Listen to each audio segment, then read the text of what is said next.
언제 봐도 좋은 방송, 누구랑 봐도 좋은 방송. 안녕하세요, 호감게임TV의 호감입니다. 오늘 우리가 같이 플레이 해볼 게임은요, 태스크포스 해리어입니다. 1인용보단 2인용이 더 재밌었던 게임으로 저는 기억을 하고 있는데요. 그럼 어떤 게임인지 게임을 플레이하면서 이야기해보도록 하겠습니다. 그럼 출발합니다.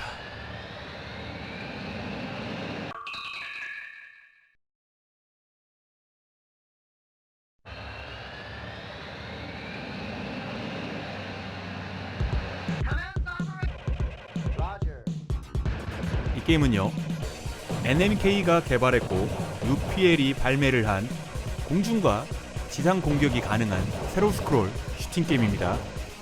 이 게임은 1989년도에 일본에서 발매가 됐는데, 한국에서 제가 오락실에서 봤을 때는 1년이나 2년 정도 늦은 91년도 정도에 오락실에서 본 기억이 있습니다.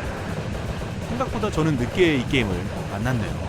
한국에 늦게 들어온 건지 우리 동네 오락실이 늦게 이 게임을 갖다 놓은 건지 이건 알 수가 없습니다.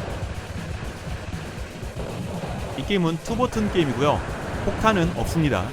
공중 공격하고 지상 공격, 그렇게 버튼이 2개 있고요, 자동 연사를 지원합니다. 제가 오락실에서 이 게임 플레이했을 때는 자동 연사가 없었던 걸로 기억을 하는데, 이게 워낙에 오래전 게임을 플레이했던 거라 기억이 오류일 수도 있거든요. 아무튼 별다른 설정 없이 버튼만 누르고 있으면 지상이든 공중이든 자동 연사가 되고 있습니다. 공중하고 지상을 구분해서 공격하는 거는 83년도에 나온 제비우스에서 처음 사용했거든요. 그 후에 나온 슈팅 게임들은 유행처럼 지상과 공중을 구분을 해서 공격을 하게 만들었는데요. 저는 그 부분이 굉장히 불편하게 느껴졌었어요. 굳이 구분할 필요가 있을까요? 버튼 하나로 그냥 공중과 지상을 다 공격하게 만들면 서로 편하지 않았을까요? 한동안 구분하다가 다시 버튼 하나로 공중과 지상을 그냥 같이 공격하게 그렇게 만든 슈팅 게임이 많이 등장을 했죠. 이 게임의 제목이 태스크포스 해리어잖아요. 그 당시에는 앞에 태스크포스까지는 몰라도 비행기가 해리어라는 거는 들어서 알고 있습니다. 저는 몰랐는데, 아무튼 제목이 그냥 해리어 비행기 슈팅 게임이라는 거로 그렇게 알고 있었어요. 그러면은 해리어는 알겠는데 태스크포스는 도대체 뭐야? 물론 아시는 분들 많은 걸 알지만 저는 몰랐습니다. 정규 조직과는 다르게 특정 업무를 해결하거나 사업 목표를 달성하기 위해 전문가 등을 선발하여 임시로 편성한 조직을 의미한다고 합니다. 태스크포스의 뜻을 알고 있는 동안에 첫판 보스가 등장했죠. 프로펠러가 무려 양쪽에 하나씩 달려있어요. 저런 헬리콥터가 있나요? 앞뒤로 달려있는 프로펠러나 이중으로 위층 아래층으로 달려있는 프로펠러는 본 적이 있는데, 양옆으로 글쎄요, 저는 모르겠습니다. 게임은 게임일 뿐. 이렇게 첫판은 쉽게 클리어를 했습니다.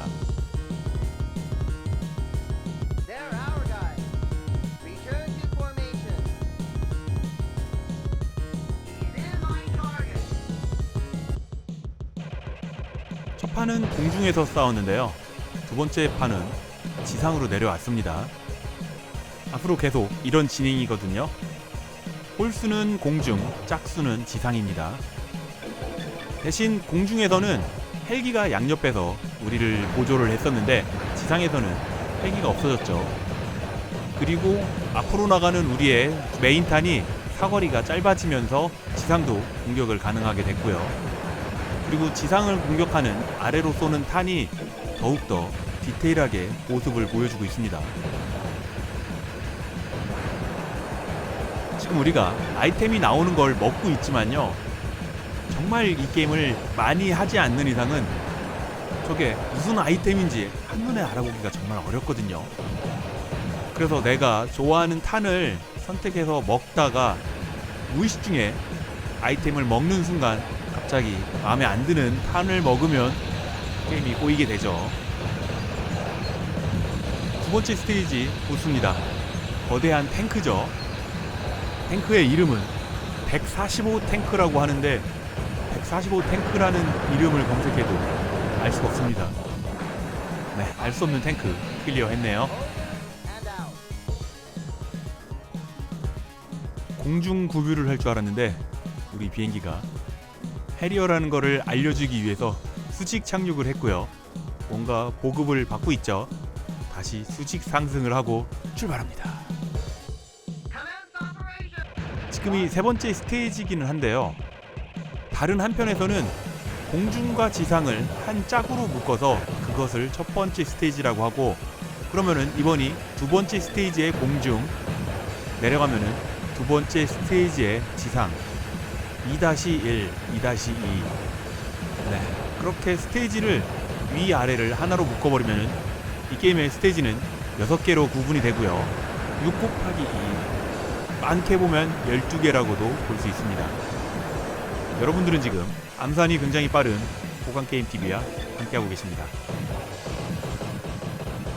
오른쪽에 작은 화면은 메가드라이브로 이식된 태스크포스 해리어 EX입니다. 89년도 오락실 버전을 91년도에 메가드라이브로 이식을 한 거고요. 메가드라이브용도 꽤 인기가 좋았거든요. 오락실에서 이 게임을 보신 분도 많이 계시겠지만 집에서 이 게임을 즐기신 분도 굉장히 많으실 겁니다. 메가드라이브용만 즐기신 분은 이게 오락실용이 있었다고 하시면서 조금 놀라실 수도 있겠네요. 제가 두 가지 다 해보니까 플레이 느낌은 비슷한데요. 가정용으로 이식하면서 옆에 작은 헬기 있잖아요. 헬기를 메가드라이브 버전은 위, 아래, 양 옆으로 옮기면서 내가 원하는 공격 방법을 선택을 할 수 있고요. 어느 위치에 꼬마 비행기가 있느냐에 따라서 우리 비행기의 속도가 달라집니다. 꼬마 비행기는 적들의 총알도 막아주는 역할도 하잖아요. 그건 오락실용도 마찬가지입니다. 그렇기 때문에 공격적으로, 방어적으로 우리가 선택해서 공격을 할 수 있으니까 더 재미가 있습니다. 이제 두 번째 스테이지 공중 보스가 등장을 할 타이밍이죠. 저는 이 게임을 친구랑 2인용을 주로 했기 때문에 혼자서는 잘하지 못하거든요.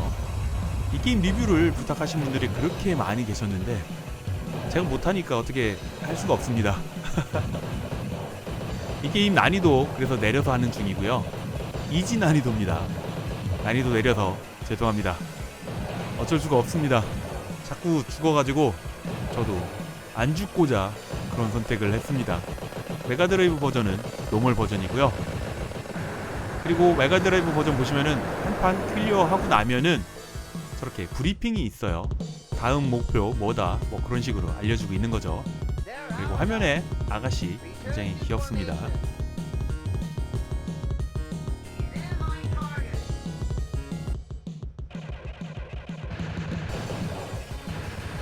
(2-2) 스테이지, 여기는 눈 덮인 설원이죠. 우리가 상대하는 적은 정확히는 얘기를 안 하고는 있지만요, 구소련이라고 보시면 됩니다. 딱 스토리 말씀드릴 타이밍이네요.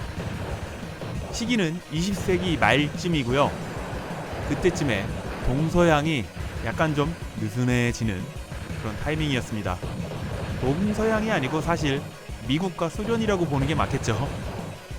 소련으로 추측되는 그 지역에서, 동쪽에서 갑자기 쿠데타가 일어납니다. 강력한 군사력을 가지고 있고요. 대형 전략 폭격기 TU-160, 그걸 이용해가지고 전 세계를 위협을 하고 있었던 거죠. 미국으로 추측되는 서쪽 나라가 가만히 있을 수가 없었습니다. 팔콘, 즉 국가안전공동설립기구에서는 해리어를 베이스로 해서 풀 개조를 합니다. 한 마리가 죽었네요. 제가 이따가 말씀드리겠지만 이 게임은 제 눈에는 총알이 잘 안 보이더라고요. 그래서 이 게임을 혼자서 잘 안 했다는 거고요. 화염 방사기를 쏘는 저 탱크는 이번 스테이지 보스입니다. 이름은 플레임 탱크, 화염 탱크라고 볼 수 있죠. 스토리 마저 말씀드릴게요. 팔콘에서는 정예 외인 부대를 모아서 개조된 해리어를 타고서 적을 섬멸하러 간다. 네, 그런 내용입니다. 대부분의 슈팅 게임이 그렇지만 이 게임도 중간에 한번 죽으면 다시 살아나는 게 쉽지가 않거든요. 그래서 이 게임 잘 하시는 분들은 안 죽습니다. 저는 죽고요. 한 마리 죽으면서 스테이지는 클리어했습니다.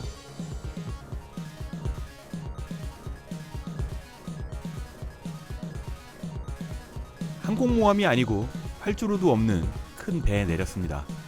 해리어의 장점이죠. 활주로가 필요 없다는 거요. 오락실 버전은 엔딩이 딱 한 컷 나오거든요. 하지만 메가드라이브로 이식을 하면서 엔딩에 조금 더 스토리가 가미가 됐습니다. 영상 끝부분에 메가드라이브 버전, 오락실 버전 둘 다 보여드리니까요. 끝까지 재밌게 봐주시길 바라겠습니다. 메가드라이브 버전은 미니 헬기에서 발사하는 유도탄의 성능이 굉장히 좋습니다. 그래서 메가드라이브로 플레이할 때는 유도탄을 주력으로 사용하고요. 오락실 버전은 사람들마다 차이점은 있겠지만 저 같은 경우는 지금 사용하는 무기 이름은 커세어라고 합니다. 왜 그런지는 모르지만 일단 일본에선 커세어라고 부르고요. 보시는 대로 위력이 굉장히 셉니다. 지금 풀업 상태이기 때문에 중형기 이상 상대할 때는 굉장한 위력을 발휘하죠.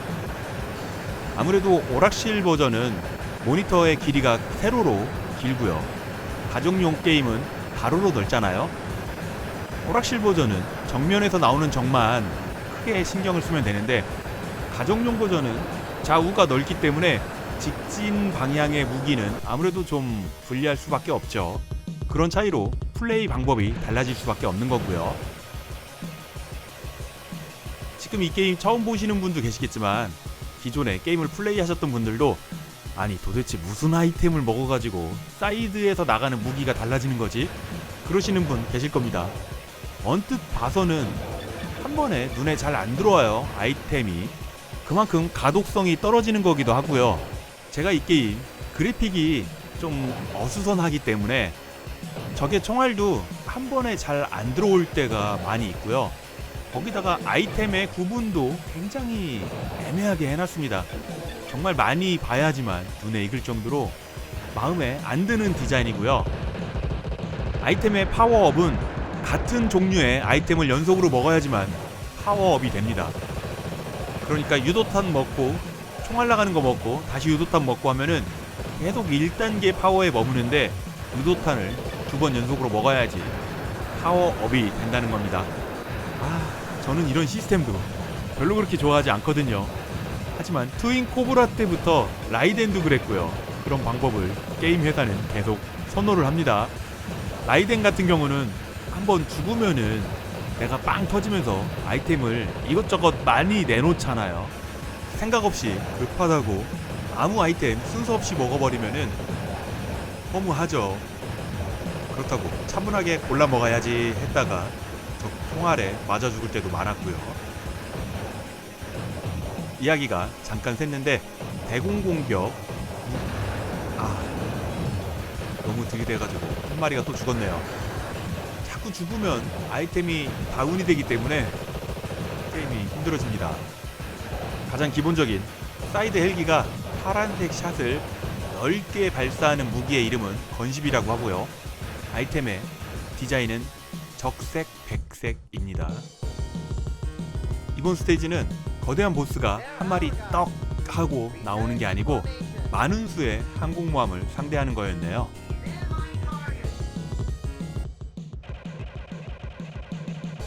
사이드 헬기의 두 번째 대공무기 이름은 미라지라고 하고요. 노란색의 유도미사일을 발사합니다. 디자인이 좀 애매한데요. 위에는 적색, 아래는 노란색 그렇게 생각을 하시면 되고요.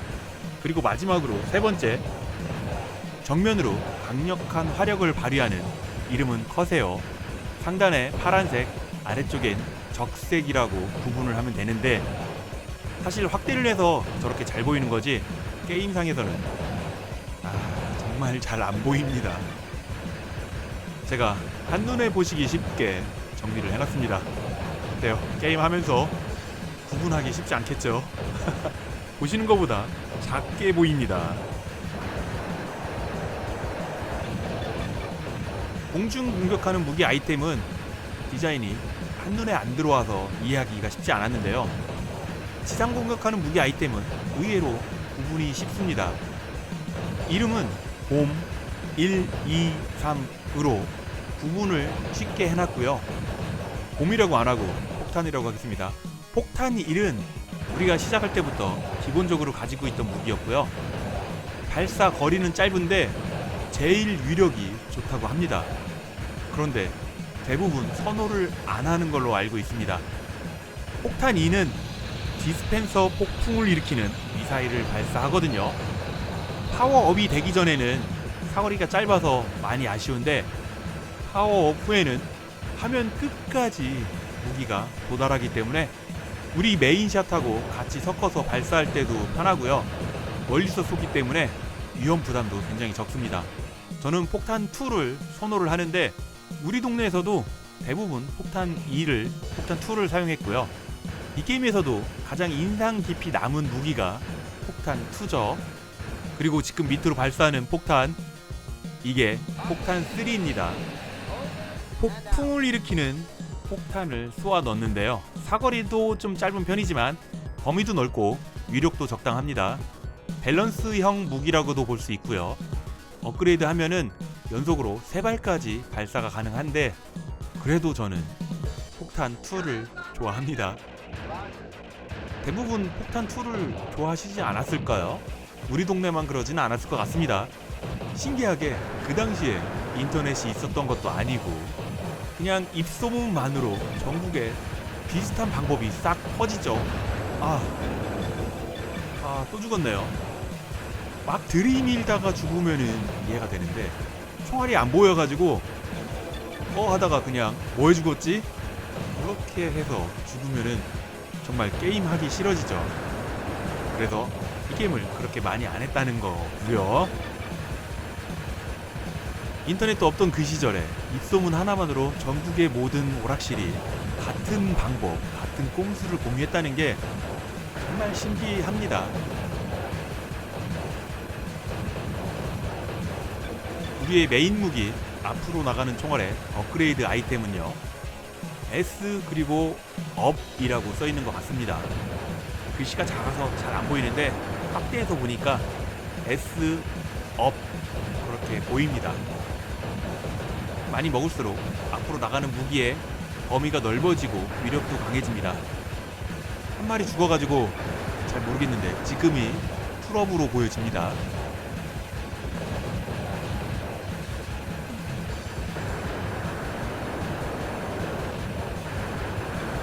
이 게임이 참 특이하죠. 우리는 전투기인데 옆에는 헬기가 보조를 하고 있어요. 밀리터리라던가 이런 헬리콥터 쪽을 잘 아시는 분은 보면은 아시나요? 저는 그냥 헬리콥터는 헬리콥터일 뿐인데 찾아보니까 MD-500이라는 헬리콥터라고 하더라고요. 76년에 생산을 시작해가지고 지금도 생산을 하고 있답니다. 한국 군부대에서도 사용 중이고요.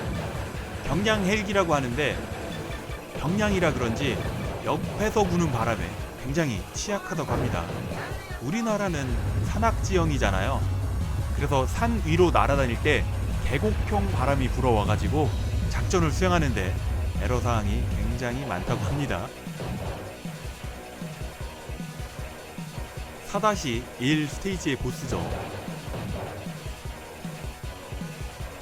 이 보스는 찾아봐도 이미지도 그림도 없습니다. 저는 그냥 저렇게 생긴 비행기 보면 미래소년 코난에서 나오는 기간트라는 비행기가 생각이 납니다.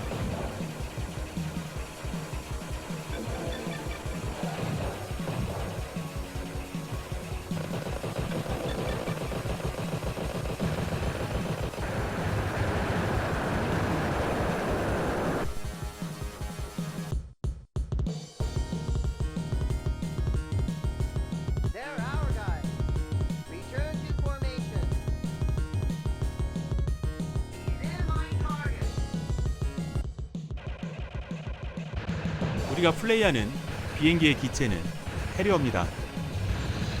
해리어 하면은 가장 먼저 생각나는 영화 있지 않나요? 트루라이즈. 물론 이 게임은 89년도에 나왔지만 트루라이즈 영화는 94년도에 나왔죠. 영화를 보면서 이 게임을 생각을 한 건 아니지만요, 지금 이 게임을 플레이하니까 트루라이즈에 해리어가 등장했던 그 강력했던 씬이 생각이 나네요. 저랑 같은 부분이 생각이 나시는 걸까요? 그 장면 잠깐 보도록 하겠습니다.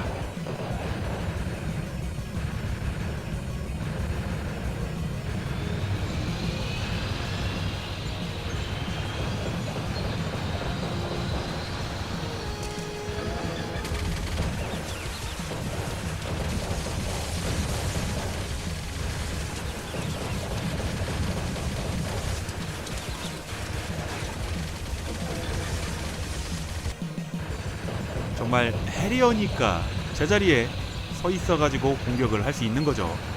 해리어가 정말 좋은 전투기처럼 보이는 그런 효과가 있는 영화였고요. 4-2 스테이지의 보스입니다. 양옆에 보조 탱크라고 해야지 되죠. 거기서 보병들도 막 내리고요. 저 보병들을 보니까 커맨드 앤 컨커도 생각이 납니다. 4-2 보스의 이름은 FST-1이거든요. FST 탱크 시리즈가 찾아보니까 있는데, 지금 이 보스는 포탑이 없죠. 게임 속에서 가상의 전차로 보입니다. 탱크.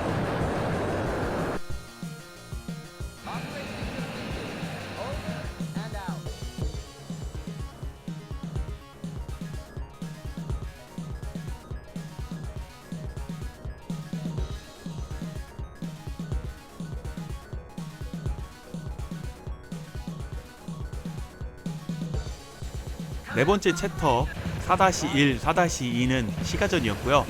이제 5판이라고 볼 수 있는 5-1은 사막입니다.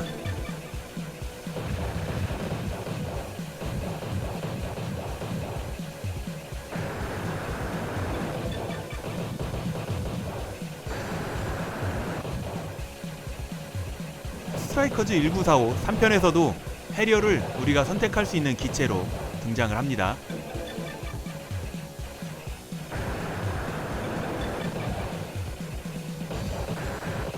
메인샷이 굉장히 좋고요. 그리고 폭탄도 화면의 모든 총알을 한 번에 없애주면서 모든 적을 공격을 하는 필드형 폭탄인데, 위기 회피용으로는 사용이 불가능합니다.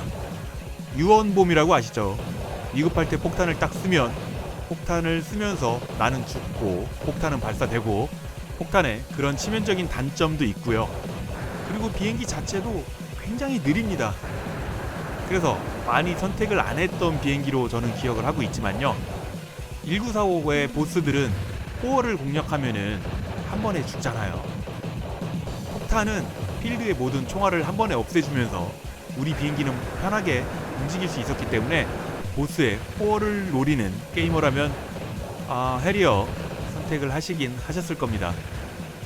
저는 느린 비행기 그렇게 좋아하지 않기 때문에 선택도 안 했지만, 또 잡몹 처리에도 그렇게 좋은 비행기가 아니라서 저랑 해리어는 궁합이 안 맞네요.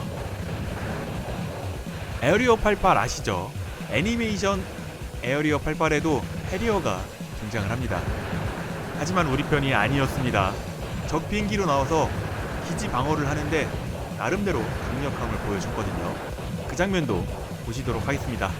일단 유언bom으로 죽는 1945 3편 해리어 먼저 보시고요. 그쵸, 저런 걸 유언bom이라고 합니다. 폭탄 쓰고 죽기. 바로 에어리어 88 해리어 등장 장면을 보도록 하겠습니다.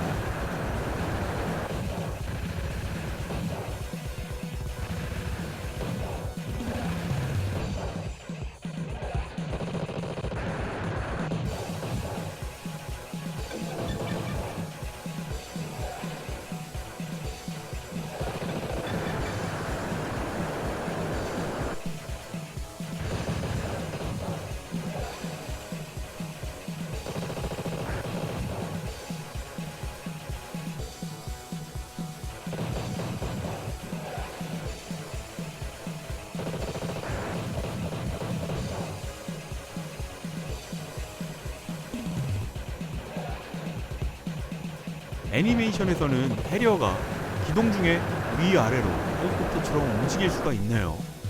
그러면은 실전에서도 가능하다는 얘기잖아요. They're our guys. Return to formation. Stand by target.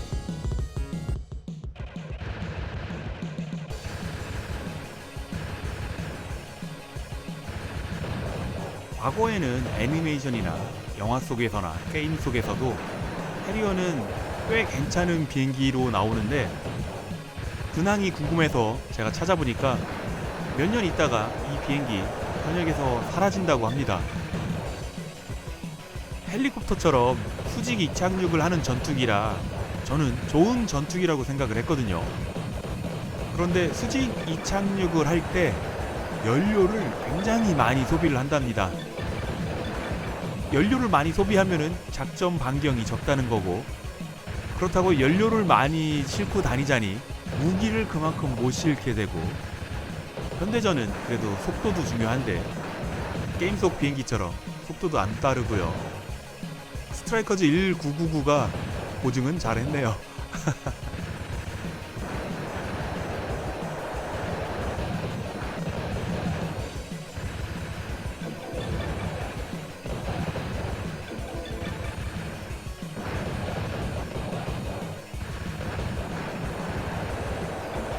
저는 이 게임을 만든 UPL 이 회사가 낯설거든요. 그런데 의외로 오락시에서 이 회사에서 만든 게임을 많이 즐겼더라고요. 닌자군, 다른 이름으론 닌자키드라고 알고 계시죠? 패밀리 게임기로도 많이 즐기셨을 겁니다. 제믹스로도 이식이 됐고요. 오락실에서는 1984년도에 등장을 한 게임이네요. 사막 스테이지 5-2 클리어 했습니다. 이제 다음 스테이지는 이 게임의 마지막 스테이지고요.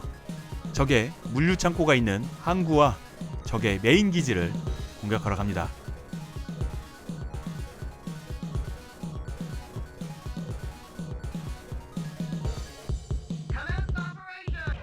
게임 제작사 UPL, 유니버셜 플레이랜드의 약자라고 합니다. 83년도부터 92년 3월 4일 도산하는 날까지 굵직굵직한 게임 9년 동안 많이 만들어냈네요. 정말 아이디어가 기발한 게임들이 많이 있었더라고요.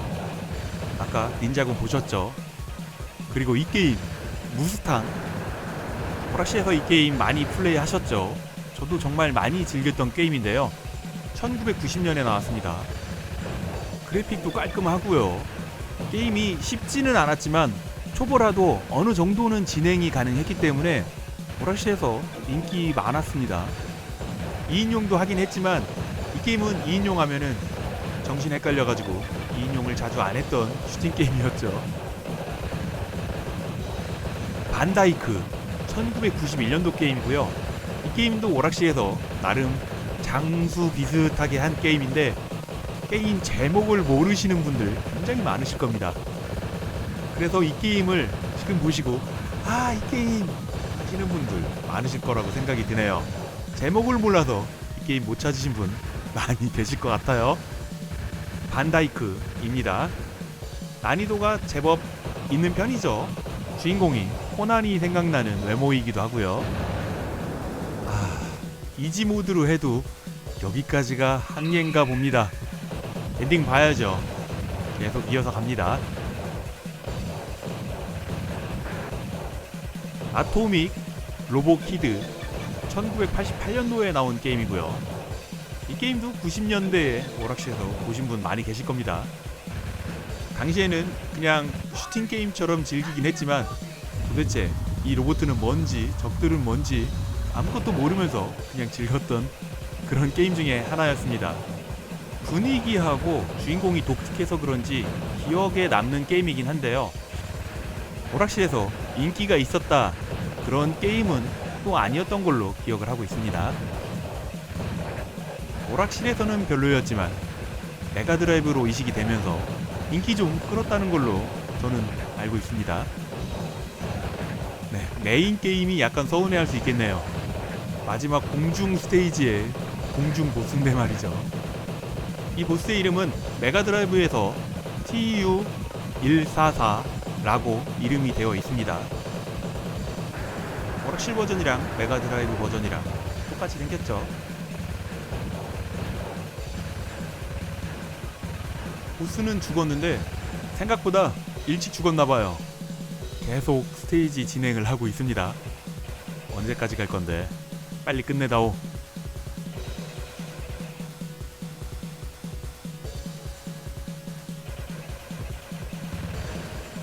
안 끝내주죠. 보여줄 건 다 보여주고 난 다음에 다음 스테이지로 가려나 봅니다. 그럼 저도 UPL의 다른 게임 또 보도록 해야죠. 1987년에 나온 게임입니다. 뮤턴트 나이트. 이 게임도 굉장히 독특하죠. UPL, 이 회사는 정말 이상한 신박한 게임들을 많이 만들었네요. 주인공 캐릭터가 눈이 하나고요. 외형도 특이하기 때문에 이 게임도 한번 보면은 정말 기억을 안 할 수가 없는 게임입니다. 뮤턴트 나이트, 돌연변이의 밤이라는 제목이고요. 주인공도 돌연변입니다. 이름은 뮤트론 군. 점프를 누르면은 누를수록 공중에 파닥파닥 뛰어다니거든요.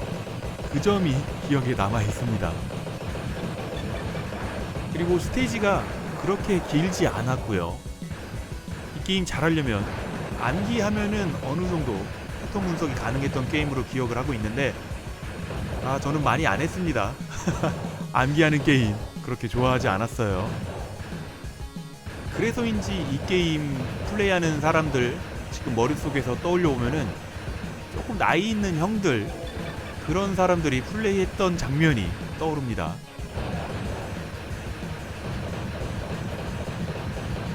이 게임도 오락실에서 보신 분 많이 계실 텐데요.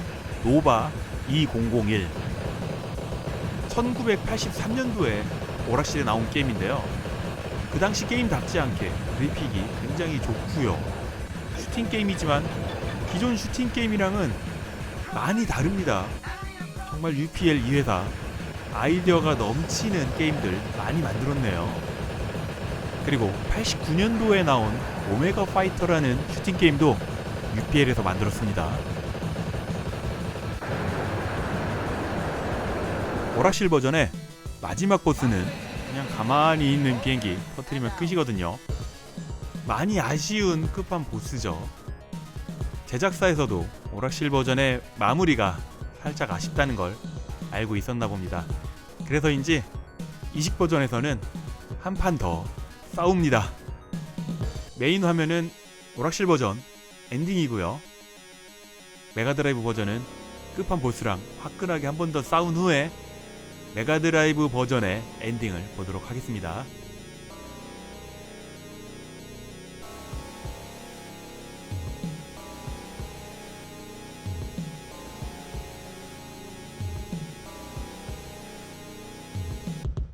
아직 적들을 다 처리하지 않았다고 이야기를 하면서 2회차 시작을 하죠.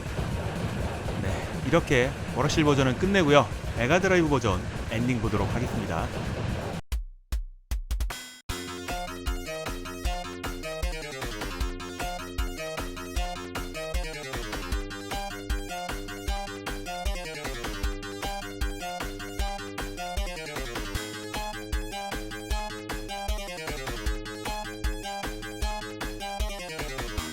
이 장면은 오락실 버전이랑 엔딩이 그림이 비슷합니다.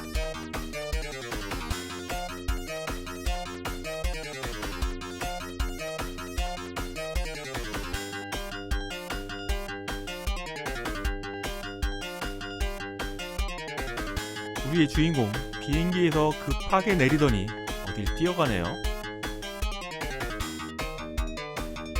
어떤 여자랑 껴안으려고 합니다. 저 여성은 우리에게 브리핑을 해주던 그 아가씨 아닌가요? 주인공이랑 연인이었나 봅니다. 그렇군요. 이렇게 해서 오늘도 우리는 지구의 평화를 지켰습니다. 이 리뷰를 보신 후에 이 게임이 하고 싶다, 그러시면은 메가드라이브 버전도 한번 해보시는 걸 추천드립니다. 오락실 버전보다 저는 더 재밌네요. 오늘도 귀중한 시간 내주셔가지고요. 호강게임TV를 봐주셔서 정말 감사합니다. 호강게임TV를 봐주시는 모든 분들 언제나 하시는 일 술술술술 풀리기를 제가 늘 바라고 있는 거 아시죠? 저는 최대한 빠른 시간 내에 재밌는 게임 가지고요 금방 돌아오도록 하겠습니다. 다음 게임을 위한 인서트 코인은 구독과 좋아요로 충전이 됩니다. 많이 충전 부탁드리고요. 금방 올게요. 감사합니다.